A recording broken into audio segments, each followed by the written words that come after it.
Police constable exam ಆದಮೇಲೆ ಈ ಒಂದು ಎಕ್ಸಾಮ್ಸಲ್ಲಿ ಸಾಕಷ್ಟು ಇರ್ರೆಗ್ಯುಲಾರಿಟೀಸ್ ಇರ್ಬೋದು. ಮತ್ತು ಈ ಒಂದು ಎಕ್ಸಾಮ್ಸು ಅಂದರೆ ಎಷ್ಟೋ ಜನ ಸ್ಟೂಡೆಂಟ್ಸ್ ಎಕ್ಸಾಮ್ ಬರ್ದಿಲ್ಲ. ತುಂಬ ಜನ ಆಸ್ಪಿರೆಂಟು ಫೋನ್ ಮಾಡಿ ಮತ್ತು ಮೆಸೇಜ್ ಮಾಡಿ ಸರ್ ಈ ಎಕ್ಸಾಮ್ಸ್ ರೀ ಎಕ್ಸಾಮ್ ಮಾಡಿಸಿ ಅಂತ ಕೇಳ್ತಾ ಇದ್ದಾರೆ. ಈ ಒಂದು ರೀ ಎಕ್ಸಾಮ್ ಮಾಡಿಸೋಂಥ ವ್ಯಾಲಿಡ್ ಪಾಯಿಂಟ್ ಇದೆಯಾ, ರೀ ಎಕ್ಸಾಮ್ ಮಾಡಲೇಬೇಕಾ ಅನ್ನೋದಕ್ಕೆ ಸೂಕ್ತ ಕಾರಣಗಳು ಏನಪ್ಪ ಅಂತಂದರೆ, ಸರ್ಕಾರ ಏನು ಈ ಒಂದು ಎಕ್ಸಾಮ್ಸು ಕರೆಕ್ಟಾಗಿ ಇನ್ ಟೈಮ್ ಕ್ವಶನ್ ಪೇಪರ್ ಕೊಡದೇ ಇರೋ ಕಾರಣ ಮತ್ತು OMR ಶೀಟ್ ಕೊಡದೇ ಇರೋ ಕಾರಣ ವಿದ್ಯಾರ್ಥಿಗಳಿವತ್ತು ಆಚೆ ಬಂದಿರೋವಂಥದ್ದು. ನೀವು 1 ಅವರ್ ಇನ್ಸ್ಟ್ರಕ್ಷನಲ್ಲಿ ಏನಾದರೂ ಹೇಳಿದ್ರಾ 1 ಅವರ್ ಡಿಲೇ ಮಾಡ್ತೀವಿ 1 ಅವರ್ ಎಕ್ಸ್ಟ್ರಾ ಟೈಮ್ ಕೊಡ್ತೀವಿ ಅಂತ? ಇಲ್ಲ. ಇನ್ಸ್ಟ್ರಕ್ಷನಲ್ಲಿ ಏನಾದರೂ ಹೇಳಿದ್ರಾ ನೀವು, ಅಂದರೆ ಕ್ವಶನ್ ಪೇಪರ್ಗೂ ಮತ್ತು ಆನ್ಸರ್ ಶೀಟ್ಸ್ಗೂ ಮ್ಯಾಚ್ ಆಗಬಾರ್ದು ಅಂತ ಹೇಳ್ಬಿಟ್ಟು ಇಡೀ ಕರ್ನಾಟಕದಲ್ಲಿ 99% ನೀವು ಮ್ಯಾಚ್ ಆಗೋ ಥರ ಕೊಟ್ಟು 1% ನೀವು ಮ್ಯಾಚ್ ಆಗದೆ ಇರೋದಂತ ಕೊಟ್ಟರೆ ವಿದ್ಯಾರ್ಥಿಗಳಲ್ಲಿ ಆತಂಕ ಸೃಷ್ಟಿ ಆಗೇ ಆಗುತ್ತೆ. ಯಾವ ಸ್ಟೂಡೆಂಟ್ಸು ಅವರಿಗೆ ಇಡೀ ಲೈಫು ಭವಿಷ್ಯ ಯಾವುದು, ಈ ಒಂದು ಎಕ್ಸಾಮ್ಸು ಯಾವುದೋ ಒಂದು ಕಾಲೇಜಲ್ಲಿ ಸೀಟ್ ತೊಗೊಬೇಕು, ಇಲ್ಲ ಏನೋ ಒಂದು ಇದು ಎಕ್ಸಾಮ್ ಸೆಂಟರ್ ಮಾಡ್ತಾ ಇರೋದು ಯಾವುದೋ ಒಂದು ಕಾಂಪೌಂಡರ್ ಎಕ್ಸಾಮ್ ಬರೀತದಕ್ಕಲ್ಲ. ಈ ಒಂದು ಪೊಲೀಸ್ ಕಾನ್ಸ್ಟೇಬಲ್, ಪೊಲೀಸ್ ಆಕಾಂಕ್ಷಿಯಾಗಿ ಆ ಒಂದು ಅಭ್ಯರ್ಥಿ ಆ ಒಂದು ಲೈಫಲ್ಲಿ ಟರ್ನಿಂಗ್ ಪಾಯಿಂಟ್ ಅದು, ಆ ಭವಿಷ್ಯ ರೂಪಿಸ್ಕೊಂಡು ಹೋಗೋದಕ್ಕೋಸ್ಕರ ಈ ಒಂದು ಎಕ್ಸಾಮ್ ಬರೀತಾ ಇರೋದು.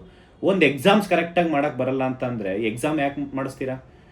750 ರೂಪಾಯಿ ಫೀಸ್ ಕಟ್ಟಬೇಕು. 750 ರೂಪಾಯಿ ಫೀಸ್ ಕಟ್ಟೋದಕ್ಕೆ ಅವ್ರು ಹಗಲು ರಾತ್ರಿ ಕಷ್ಟಪಟ್ಟು ಪಾರ್ಟ್ ಟೈಮಲ್ಲಿ ಕೆಲಸ ಮಾಡಿಕೊಂಡು ಗಿಗ್ ವರ್ಕರ್ಸ್ ಆಗಿ ಕೆಲಸ ಮಾಡಿ, ಓಲೋ ಊಬರು ಡ್ರೈವ್ ಮಾಡಿಕೊಂಡು, ಝೊಮೊಟೊ ಸ್ವಿಗ್ಗಿಯಲ್ಲಿ ಕೆಲಸ ಮಾಡಿಕೊಂಡು, ಹೋಟ್ಲಲ್ಲಿ ಕೆಲಸ ಮಾಡಿಕೊಂಡು, ಕ್ಯಾಟ್ರಿಂಗ್ ಕೆಲಸ ಮಾಡಿಕೊಂಡು ಅಪ್ಲಿಕೇಶನ್ ಫೀಸ್ ಹಾಕ್ತಾರೆ. ಆ 750 ರೂಪಾಯಿ ಫೀಸ್ ಇಂಟು 750 ಒಬ್ಬ ಕ್ಯಾಂಡಿಡೇಟ್ಸ್ಗೆ 4.5 ಲಕ್ಷ ಇಂಟು 750 ರೂಪಾಯಿ ಅಂತಂದರೆ ಸುಮಾರು 33,75,00,000 ಆಗುತ್ತೆ. ಎಲ್ಲೋಗುತ್ತೆ ದುಡ್ಡು? ಏನು ಅಷ್ಟು ದುಡ್ಡು ಖರ್ಚು ಮಾಡ್ತೀರಾ? ಇಷ್ಟೆಲ್ಲ ಹೇಳ್ತೀರಲ್ಲ, ಎಷ್ಟು ದುಡ್ಡು ಖರ್ಚಾಗುತ್ತೆ ಒಂದು ಎಕ್ಸಾಮ್ಸ್ ಕಂಡಕ್ಟ್ ಮಾಡೋದಕ್ಕೆ? ಎಷ್ಟು ಖರ್ಚಾಗುತ್ತೆ? ಒಬ್ಬ ಪರ್ ಕ್ಯಾಂಡಿಡೇಟ್ ಮ್ಯಾಕ್ಸಿಮಮ್ ಒಂದು 50ರಿಂದ 100 ರೂಪಾಯಿ ಎಕ್ಸ್ಪೆಂಡಿಚರ್ ಆಗ್ಬೋದಾ? ಆದರೆ 33,75,00,000 ದುಡ್ಡು ತೊಗೊಂಡಿದ್ರೆ ಆಯಿತು. ಏನಾದರೂ ಒಂದು ಫೆಸಿಲಿಟೀಸ್ ಕೊಟ್ರಾ? ಟ್ರಾನ್ಸ್ಪೋರ್ಟೇಷನ್ ಕೊಟ್ಟಿದ್ರಾ? ಇಲ್ಲ. ಊಟದ ಫೆಸಿಲಿಟೀಸ್ ಕೊಟ್ಟಿದ್ರಾ? ಇಲ್ಲ. ವಾಟರ್ ಫೆಸಿಲಿಟೀಸ್ ಕೊಟ್ಟಿದ್ರಾ? ಇಲ್ಲ. ಏನೂ ಕೊಡ್ದಿರಾ ಇವತ್ತು ಒಂದು exams question paper in time ಕೊಟ್ಟಿಲ್ಲ. ನೀವು ಇನ್ ಟೈಮ್ ಕೊಡದೇ ಇರೋ ಕಾರಣ ಇವತ್ತು ಫೋರ್ಸ್ಫುಲಿ ತಿಕೋಟದಲ್ಲೇ 90% ಹುಡುಗರು ಆಚೆ ಹೋಗಿದ್ದಾರೆ, 10% ಹುಡುಗರನ್ನ ಫೋರ್ಸ್ಫುಲಿ ನೀವು ಎಕ್ಸಾಮ್ ಬರ್ಸಿದ್ರ. ಅಂದರೆ ಏನೇ ಮಿಸ್ಟೇಕ್ ಆದ್ರೂ ನಿಮ್ಮ ಮಿಸ್ಟೇಕ್ ಮಾತ್ರ ಮಿಸ್ಟೇಕ್ ಅಲ್ಲ, ಸ್ಟೂಡೆಂಟ್ಸ್ ಮಿಸ್ಟೇಕ್ ಮಾತ್ರ ಮಿಸ್ಟೇಕು. ಇವತ್ತು ಸ್ಟೂಡೆಂಟ್ಸು ಇಷ್ಟೆಲ್ಲ ಕಷ್ಟಪಟ್ಟು ಒಂದು ವಿದ್ಯಾರ್ಥಿ ಆದ್ರೂ ಅದು ತಪ್ಪು. ನೀವು ಕ್ವಶನ್ ಪೇಪರ್ ಡಿಲೇ ಮಾಡಿರೋದ್ರಿಂದ ಮತ್ತು ಈ ಒಂದು ಟ್ರೈನ್ ಮಿಸ್ಟೇಕ್ ಆಗಿ, ಅಂದರೆ ಟ್ರೈನ್ ಡಿಲೇ ಆಯಿತು, ಹೌದು ಪ್ರಕೃತಿ ವಿಕೋಪ ಅಂತ ಹೇಳಿದ್ರಿ. ಮತ್ತು ಅಂಡರ್ ಕನ್ಸಿಡರೇಷನ್, ಎಷ್ಟು ದಿನ ಕನ್ಸಿಡರೇಷನ್ ಮಾಡ್ತೀರಾ? ಇನ್ನು ಕನ್ಸಿಡರೇಷನ್ ಮಾಡಿ ಮರುಪರೀಕ್ಷೆ ಮಾಡಬೇಕು ಇಲ್ಲ ಅಂತ ಹೇಳ್ಬಿಟ್ಟು ಡಿಸೈಡ್ ಮಾಡ್ತೀನಿ ಅಂತೇಳಿ ಸರ್ಕಾರ ಮತ್ತು KE ನಿರ್ಧಾರ ಮಾಡಿದರೆ ಅದರಿಂದ ಎಷ್ಟು ದಿನ ಬೇಕು? ನಾವು ಸರ್ಕಾರಕ್ಕೆ 4ರಿಂದ 5 ದಿನ ಗಡುವು ಕೊಡ್ತೀವಿ. ಸರ್ಕಾರ ಮತ್ತು KE ಆಗಿರ್ಬೋದು 4ರಿಂದ 5 ದಿನದಲ್ಲಿ 5 ದಿನದೊಳಗಡೆ ಒಂದು ಡಿಸಿಷನ್ ಬರಬೇಕು. ಏನಂದರೆ ಈ ಒಂದು ಪೊಲೀಸ್ ಕಾನ್ಸ್ಟೇಬಲಲ್ಲಿ ಏನು ಮಿಸ್ಟೇಕ್ ಆಗಿದೆ, ಯಾರಿಗೆ ಕೊಡಬೇಕು? ಈಗ ಸುಮಾರು ಸೆಂಟರಲ್ಲಿ ಡಿಲೇ ಆಗಿದೆ ಕ್ವಶನ್ ಪೇಪರ್ ಕೊಡೋದು. ಅವ್ರಿಗೆ ಮತ್ತೆ ಪರೀಕ್ಷೆ ಕೊಟ್ಟರೆ, ನೀವು ಒಂದು 1000 ಜನಕ್ಕೆ ಎಕ್ಸಾಮ್ ಮತ್ತೆ ಪರೀಕ್ಷೆ ಮಾಡ್ತೀನಿ ಅಂತಂದರೆ ಯಾವ ರೀತಿ ಮಾಡ್ತೀರಾ? ಕ್ವಶನ್ ಪೇಪರ್ ಇಷ್ಟು ಜನ ಬರ್ದಿರೋದು ಒಂಥರ, ಅವರಿಗೆ ಒಂಥರ ಡಿಫ್ರೆನ್ಸ್ ಆಗುತ್ತೆ.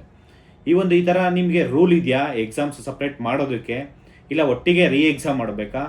ಏನು ಮಾಡ್ತೀರಾ? ಒಟ್ಟು 4-5 ದಿನದಲ್ಲಿ ಡಿಸೈಡ್ ಮಾಡಬೇಕು. ತುಂಬ ಜನ ಸ್ಟೂಡೆಂಟ್ಸು ಆತಂಕಕ್ಕೆ ಒಳಗಾಗಿದ್ದಾರೆ. ನೀವು OMR ಶೀಟು 10 ನಿಮಿಷ ಎಷ್ಟೋ ಸೆಂಟ್ರಲ್ಲಿ ಕುಡಿಯೋದಕ್ಕೆ ನೀರಿಲ್ಲ, ವಾಲ್ ಕ್ಲಾಕ್ ಇಲ್ಲ. ನೀವು 33,75,00,000 ದುಡ್ಡು ಕಲೆಕ್ಟ್ ಮಾಡ್ಕೊಂಡಿದ್ದೀರಾ 4.5 ಲಕ್ಷ ಜನ ಅಭ್ಯರ್ಥಿ ಹತ್ರ. ಒಂದು ಟೈಮ್ ಇಲ್ಲ ಅಂತಂದರೆ, ಒಂದು ವಾಲ್ ಕ್ಲಾಕ್ ಇಲ್ಲ ಅಂತಂದರೆ ಎಕ್ಸಾಮ್ ಯಾಕೆ ನಡೆಸ್ತೀರಾ? ಇವತ್ತೇನು ಪ್ರತಿ ಸತಿ ಟೈಮ್ ಕೇಳ್ಕೊಂಡಿರ್ಬೇಕಾ? ಇರೋ 100 ಕ್ವಶನ್ಸ್ ನೀವು ಆಬ್ಜೆಕ್ಟಿವ್ ಟೈಪ್ ಕೊಟ್ಟಿಲ್ಲ, ಸಬ್ಜೆಕ್ಟಿವ್ ಟೈಪು. ಒಂದು ಕ್ವಶನ್ ಅಂತಂದರೆ ಪ್ಯಾರಾವೈಸ್ ಎಕ್ಸ್ಪ್ಲನೇಷನ್ ಕೊಟ್ಟಿದ್ದೀರಾ ಒಂದೊಂದು ಕ್ವಶನ್ಸ್ಗೆ. ಯಾರು ಎಕ್ಸಾಮ್ ಬರೀತಾ ಇರೋದು? ಏನು UPSC ಕ್ಯಾಂಡಿಡೇಟ್ಸ್ UPSC ಓದ್ತಾ ಇರೋಂಥ ಓದ್ತಾ ಇರೋರು ಇಲ್ಲಿ ಎಕ್ಸಾಮ್ ಬರೀತಾ ಇದ್ದಾರಾ? IAS IPS ಆಗಬೇಕು ಅನ್ನೋರು ಏನು ಪೊಲೀಸ್ ಕಾನ್ಸ್ಟೇಬಲ್ ಆಗಬೇಕು ಅಂದ್ಕೊಂಡಿದ್ದೀರಾ? ಇಲ್ಲಿ ಪೊಲೀಸ್ ಕಾನ್ಸ್ಟೇಬಲ್ ಸಿಲೆಬಸ್ ಏನಿದೆ? PUC ಲೆವೆಲ್ಗೆ ಒಂದು ಲೈನ್ ಆಬ್ಜೆಕ್ಟಿವ್ ಇರಬೇಕು. ನೀವು ಕೊಟ್ಟಿರೋದು 90 ಮಿನಿಟ್ಸ್ ಟೈಮು, ಅಂಥದ್ರಲ್ಲಿ ನೀವು 2 ಅವರ್ ಮಾಡೋ ಅಂಥ ಕ್ವಶನ್ ಪೇಪರ್ ಕೊಟ್ಟರೆ ಎಲ್ಲಿಂದ ಮಾಡಬೇಕು? ಆಯಿತು, ಕ್ವಶನ್ ಪೇಪರ್ ಓಕೆ, ಆ ಒಂದು ಇರ್ರೆಗ್ಯುಲಾರಿಟೀಸ್ ಯಾಕೆ? ಒಂದು ಟೈಮ್ ಮ್ಯಾನೇಜ್ಮೆಂಟ್ ಇಲ್ಲ, ಪೂರ್ ಮ್ಯಾನೇಜ್ಮೆಂಟು, ಪೂರ್ ಫೆಸಿಲಿಟೀಸು. ಎಷ್ಟೋ ಸೆಂಟಲ್ಲಿ ಆ ಸ್ಕ್ಯಾನಿಂಗು, ಎಕ್ಸಾಮ್ ಆದಮೇಲೆ ಸ್ಕ್ಯಾನಿಂಗು, ಎಕ್ಸಾಮ್ ಬರ್ದಾದ್ಮೇಲೆ ಸ್ಕ್ಯಾನಿಂಗ್ ತೊಗೊಂಡು ಏನು ಮಾಡ್ತೀರಾ? ಎಕ್ಸಾಮ್ ಮುಂಚೆ 1 ಅವರ್ ಬಿಫೋರ್ ಬರಬೇಕು ಅಂತ ಹೇಳ್ಬೇಕು ಕ್ಯಾಂಡಿಡೇಟ್ಸ್ಗೆ. ಆದರೆ ಏನು ಬಂದಿದೆ ಅಲ್ಲಿ? ಸ್ಕ್ಯಾನಿಂಗ್ ಇಲ್ಲ, ಏನಿಲ್ಲ. ಕ್ವಶನ್ ಪೇಪರ್ ಡಿಲೇ ಮಾಡಿದವ್ರ ಮೇಲೆ ದೌರ್ಜನ್ಯ, ಪೊಲೀಸ್ ಬಿಟ್ಟು ಲಾಠಿ ಚಾರ್ಜ್ ಮಾಡ್ತೀರಾ. ಇದೇನೋ ಸೌಜನ್ಯನ ಇದು? PDOದಲ್ಲಿ ಸುಮಾರು 1-1.5 ಗಂಟೆ ಟೈಮ್ ಲೇಟಾಗಿ ಕೊಟ್ರಿ question paper with time candidates ತೋರಿಸ್ತಾ ಇದ್ದಾರೆ PDOದಲ್ಲಿ ಈ ಥರ ಹಿಂಗಾಗ್ತಿದೆ ಅಂತ ಹೇಳ್ಬಿಟ್ಟು. 1 ಗಂಟೆ 850 ಜನ ಎಕ್ಸಾಮ್ಸ್ ಬರೆದಿಲ್ಲ.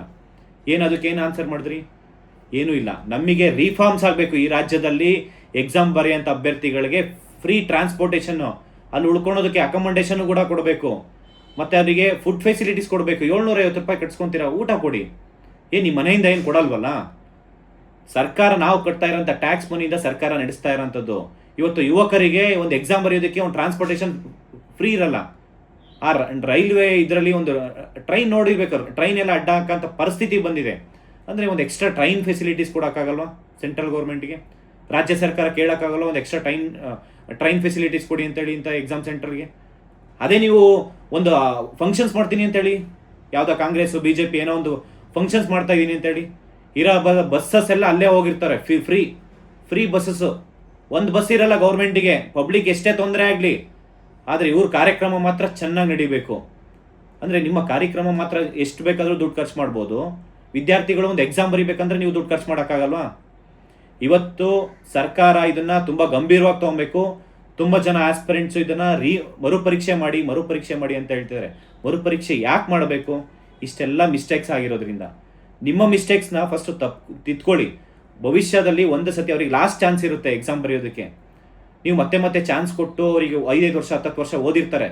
ನೀವೇನು ಎಕ್ಸಾಮ್ಸ್ಗೆ ಒಂದು ಎಕ್ಸಾಮ್ ಇದು ಬರೆಯೋದಕ್ಕೆ ಇಷ್ಟೆಲ್ಲ ಖರ್ಚು ಮಾಡಿರ್ತೀನಿ ಅಂತ ಹೇಳಿದ್ರಲ್ಲ ಡಿಪಾರ್ಟ್ಮೆಂಟ್ KEದವರು, ನಾನು ಕೇಳ್ತೀನಿ, ನಿಮಗೆ ಏನು ಎಕ್ಸಾಮ್ಸ್ ಎಲ್ಲ ಇಷ್ಟೆಲ್ಲ ಮ್ಯಾನೇಜ್ಮೆಂಟು ಇಷ್ಟೆಲ್ಲ ಖರ್ಚು ಮಾಡೋದಕ್ಕೆ ನಿಮ್ಮ ಮನೆಯಿಂದ ದುಡ್ಡು ತೊಗೊಂಬಂದಿದ್ದೀರಾ? ವಿದ್ಯಾರ್ಥಿಗಳು ಕೊಟ್ಟಿರೋಂಥ ಫೀಸಿಂದ ನೀವು ಖರ್ಚು ಮಾಡಿರೋಂಥದ್ದು. ನೀವು ತೊಗೊಂಡಿರೋ ರಿಸ್ಕಿಗೆ ಸರ್ಕಾರ ನಿಮಗೆ ಸ್ಯಾಲ್ರಿ ಪೇ ಮಾಡುತ್ತೆ. ಇಲ್ಲಿ ವಿದ್ಯಾರ್ಥಿಗಳ ಕಷ್ಟ ಸುಖಗಳಿಗೆ ಸ್ಪಂದಿಸೋದು ಅವ್ರ ತಂದೆ ತಾಯಿ ಮತ್ತು ಅವ್ರ ಸ್ನೇಹಿತರು. ಅವ್ರು ಕಷ್ಟಪಟ್ಟಿರೋ ದುಡ್ಡಿಂದ ಇವರು ಎಕ್ಸಾಮ್ ಬರೀತಾ ಇದ್ದಾರೆ, ಅಪ್ಲಿಕೇಶನ್ ಹಾಕ್ತಿದ್ದಾರೆ. ಫ್ರೀಯಾಗಿ ನೀವೇನು ಕೊಡ್ತಾ ಇಲ್ಲ. ಫ್ರೀಯಾಗಿ ನೀವು ಜಾಬ್ ಕೊಡಿ ಅಂತಲೂ ಕೇಳ್ತಾ ಇಲ್ಲ ಯಾರೂ. ಎಕ್ಸಾಮ್ಸ್ ಕರೆಕ್ಟಾಗಿ ಮಾಡಿದರೆ ಇವತ್ತು ಯಾರೂ ನಿಮಗೆ ಪ್ರಶ್ನೆ ಮಾಡ್ತಿರ್ಲಿಲ್ಲ. ಅದು ಒಬ್ಬ ಸ್ಟೂಡೆಂಟ್ಸ್ಗಾಗಲಿ 100,000 ಜನಕ್ಕಾಗಲಿ ರಿಫಾರ್ಮ್ಸ್ ಇರಬೇಕು. ನೀವು ಅಬ್ಜೆಕ್ಷನಲ್ಲಿ ಏನಾದರೂ ಹಾಕಿದ್ರೆ, ಇಂಟ್ರಡಕ್ಷನಲ್ಲಿ ಏನಾದರೂ ಹಾಕಿದ್ರಾ, ಇಲ್ಲ ಕ್ವಶನ್ ಪೇಪರಲ್ಲಿ ಏನಾದರೂ ಮೆನ್ಷನ್ ಮಾಡಿದ್ರಾ, ಇಲ್ಲ ಇದು ಅಡ್ಮಿಟ್ ಕಾರ್ಡಲ್ಲಿ ಏನಾದರೂ ಮೆನ್ಷನ್ ಮಾಡಿದ್ರಾ, ಇನ್ಸ್ಟ್ರಕ್ಷನಲ್ಲಿ ನಾವು ಇಲ್ಲ 1 hour ಡಿಲೇ ಆದರೂ ನಾವು ಕ್ವಶನ್ ಪೇಪರ್ ಕೊಡ್ತೀವಿ, 1 hour ಎಕ್ಸ್ಟ್ರಾ ಟೈಮ್ ಕೊಡ್ತೀವಿ ಅಂತೇಳಿ. ಇಲ್ಲ ಕ್ಯಾಂಡಿಡೇಟ್ ನಾಳೆ ದಿನ ಅರ್ಧ ಗಂಟೆ ಲೇಟಾಗಿ ಬರ್ತಾನೆ, ಟೈಮ್ ಕೊಡಿ, ಆಯಿತು ನಾವು ಲೆಟ್ರ್ ಬರೀತೀವಿ, ಅರ್ಧ ಗಂಟೆ ಲೇಟಾಗಿ ಬರೆದ್ರೂ ಲೇಟಾಗಿ ಬರ್ತೀವಿ, ನಮಗೇನೋ ಸಮಸ್ಯೆ ಇದೆ ಅಂತ ಹೇಳ್ಬಿಟ್ಟು ನೀವು ಕೊಡ್ತೀರಾ ಎಕ್ಸ್ಟ್ರಾ ಟೈಮಿಗೆ ನೀವು ಟೈಮಿಗೆ ನಿಮ್ಗೆ ಕೊಡದೇ ಇರೋ ನಿಮ್ಮ ಜವಾಬ್ದಾರಿ. ಒಂದು ಕ್ಲಾಸಲ್ಲಿ 24 ಜನ ಇದ್ದಾರೆ ಅಂತ 12 ಜನಕ್ಕೆ ನೀವು ಕ್ವಶನ್ ಪೇಪರ್ ಕೊಟ್ಟು ಎಕ್ಸಾಮ್ ಬರೆಸ್ತಾ ಇರ್ತೀರಾ. ಇನ್ನು 12 ಜನ ಸುಮ್ಮನೆ ಮುಖ ನೋಡ್ತಾ ಇರಬೇಕು. ಅಂದರೆ 12 ಜನ ಎಕ್ಸಾಮ್ ಬರೆದು ಆಚೆ ಹೋಗ್ಬೇಕು, ಮತ್ತು ಇನ್ನೊಂದು 12 ಜನ 1 ಗಂಟೆ ಎಕ್ಸ್ಟ್ರಾ ಟೈಮ್ ತೊಗೊಂಡು ಎಕ್ಸಾಮ್ ಬರೀಬೇಕು. ಯಾವುದಿದು? ಎಲ್ಲಿದೆ ರೂಲ್ಸು? ನಿಮ್ಮ ರೂಲ್ಸಲ್ಲಿ ಆ ಥರ ಏನಾದರೂ ಇದೆಯಾ? ಇದನ್ನು KEದಾಗಿರ್ಬೋದು, ಸರ್ಕಾರ ಆಗಿರ್ಬೋದು, ಇದನ್ನು ತುಂಬ ಸೀರಿಯಸ್ ಆಗಿ ತೊಗೊಬೇಕು. ಯಾಕೆಂದರೆ ಸುಮಾರು 4.25 ಲಕ್ಷ ಜನ ಎಕ್ಸಾಮ್ ಬರೆದಿದ್ದಾರೆ. ಒಬ್ಬರೂ ಇಂಪಾರ್ಟೆಂಟ್ ಆಗುತ್ತೆ. ಅವ್ರ ಭವಿಷ್ಯ ರೂಪಿಸ್ಕೊಳೋದಕ್ಕೋಸ್ಕರ ಈ ಎಕ್ಸಾಮ್ ಬರೆದಿರೋದು. ನಿಮ್ಮ ಭವಿಷ್ಯ ಅಂತೂ ಮುಗ್ದೋಗಿದೆ. ಯುವಕರ ಭವಿಷ್ಯ ತುಂಬ ಇಂಪಾರ್ಟೆಂಟ್ ಇಲ್ಲಿ. ಅವರ ಭವಿಷ್ಯಕ್ಕೋಸ್ಕರ ಏನು ಡಿಸೈಡ್ ಮಾಡ್ತೀರಾ? ಇನ್ನು 5 ದಿನ ಗಡುವು ಕೊಡ್ತೀವಿ. 5 ದಿನದೊಳಗಡೆ ಪೊಲೀಸ್ ಕಾನ್ಸ್ಟೇಬಲ್ ಎಕ್ಸಾಮ್ ಬರೆದಿರೋ ಅಂಥವ್ರಿಗೆ ಏನು ನ್ಯಾಯ ಕೊಡಬೇಕು, ಏನು ಮಾಡಬೇಕು ಅಂತ ಹೇಳ್ಬಿಟ್ಟು ಸರ್ಕಾರ 5 ದಿನದೊಳಗಡೆ ತಿಳಿಸ್ಬೇಕು. ಇಲ್ಲ ಅಂತಂದರೆ ರಾಜ್ಯಾದ್ಯಂತ ಹೋರಾಟ ಮಾಡ್ತೀವಿ. ಅವರಿಗೆ ಎಲ್ರಿಗೂ ನೀವು ಒಂದು ರಿಫಾರ್ಮ್ಸ್ ಆಗಬೇಕು, ಎಲ್ರಿಗೂ ನ್ಯಾಯ ಸಿಗೋ ಅಂಥ ಥರ ನೀವು ಈ ಒಂದು ಎಕ್ಸಾಮ್ಸ್ನ ಪರಿಗಣನೆ ತೊಗೊಂಡಿಲ್ಲ ಅಂತಂದರೆ ರಾಜ್ಯಾದ್ಯಂತ ಹೋರಾಟ ಮಾಡ್ತೀವಿ. ಯಾವುದೇ ಕಾರಣಕ್ಕೂ ಬಿಡಲ್ಲ. ಪೊಲೀಸ್ ಕಾನ್ಸ್ಟೇಬಲ್ ಆಗಬೇಕು ಅಂತ ಹೇಳ್ಬಿಟ್ಟು ಹಗಲು ರಾತ್ರಿ ಕನಸು ಕಟ್ಕೊಂಡ್ರೆ ನೀವು ಇಷ್ಟೆಲ್ಲ ಮಿಸ್ಟೇಕ್ ಮಾಡಿಬಿಟ್ಟು ನೀವು ಮತ್ತೆ ಸ್ಟೂಡೆಂಟ್ಸ್ ಮೇಲೆ ಆಗ್ತಾಯಿದ್ರಾ? ಇಲ್ಲಿ ಒಂದು ಸ್ಟೂಡೆಂಟ್ಸ್ದು ಏನೂ ತಪ್ಪಿಲ್ಲ. ಅವನು 500 ಕಿಲೋಮೀಟ್ರ್ 1000 ಕಿಲೋಮೀಟ್ರ್ ಅಂದರೆ ಟ್ರಾವೆಲ್ ಮಾಡ್ಕೊಂಬಂದು ಎಕ್ಸಾಮ್ ಬರೀತಾನೆ. ಒಂದು ಎಕ್ಸಾಮ್ ಬರೀಬೇಕಂದ್ರೆ 4,000 to 5,000 ಖರ್ಚು ಮಾಡ್ಕೊಂಡೋಗಿ ಲಾಡ್ಜಲ್ಲೋ ರೋಡಲ್ಲೋ ಎಲ್ಲೋ ಒಂದು ಬಸ್ ಸ್ಟ್ಯಾಂಡಲ್ಲೋ ಮಲ್ಕೊಂಡು ಹೋಗಿ ಎಕ್ಸಾಮ್ ಬರೀತಾ ಇರ್ತಾರೆ. ನಾನು ನೋಡಿದ್ದೀನಿ ರಾತ್ರಿ 1 ಗಂಟೆ 2 ಗಂಟೆ ವಿಡಿಯೋ ಕಾಲ್ ಮಾಡಿದ್ದೀನಿ. ಇನ್ನು 2 ಗಂಟೆ ಆದರೂ ಸ್ಟೂಡೆಂಟ್ಸ್ ಮಲಗಿಲ್ಲ ಅಂತಂದರೆ ಬೆಳಗ್ಗೆ ಇರೋಂಥ ಎಕ್ಸಾಮ್ಸ್ಗೆ ಅವ್ರ ಮೆಂಟಲ್ಲು ಫಿಸಿಕಲ್ಲು ಸ್ಟ್ರೆಸ್ ಯಾವ ರೀತಿ ಇರುತ್ತೆ ಎಕ್ಸಾಮ್ ಬರೆಯೋದಕ್ಕೆ? ನಿಮ್ಮನೆ ಮಕ್ಳಿಗಾದ್ರೆ ಹಿಂಗೆ ಮಾಡ್ತೀರಾ? ಇದೇ ಏನು ಅಧಿಕಾರಿಗಳ ಮಕ್ಕಳು, ರಾಜಕೀಯ ಮಕ್ಕಳು ಏನಾದರೂ ನಿಮ್ಮ ಮಕ್ಕಳಿಗೆ ಈ ಥರ ಅನ್ಯಾಯ ಆಯ್ತು ಅಂತಂದರೆ ನೀವು ಸುಮ್ಮನೆ ಇರ್ತೀರಾ? ನಿಮಗೆ ಮಾತ್ರ ಒಂದು ನ್ಯಾಯ, ಬಡವರಿಗೆ ಒಂದು ನ್ಯಾಯನಾ? ಇದನ್ನು ತುಂಬ ಗಂಭೀರವಾಗಿ ತೊಗೊಬೇಕಂತ ಹೇಳ್ಬಿಟ್ಟು ಈ ಮುಖಾಂತರ ಹೇಳ್ತಾ ಇದ್ದೀನಿ. ಇಲ್ಲ ಅಂತಂದರೆ ಯಾವುದೇ ಕಾರಣಕ್ಕೂ ಬಿಡಲ್ಲ. ಇಡೀ ರಾಜ್ಯಾದ್ಯಂತ ದೊಡ್ಡ ಮಟ್ಟಕ್ಕೆ ಹೋರಾಟ ಮಾಡ್ತೀವಿ.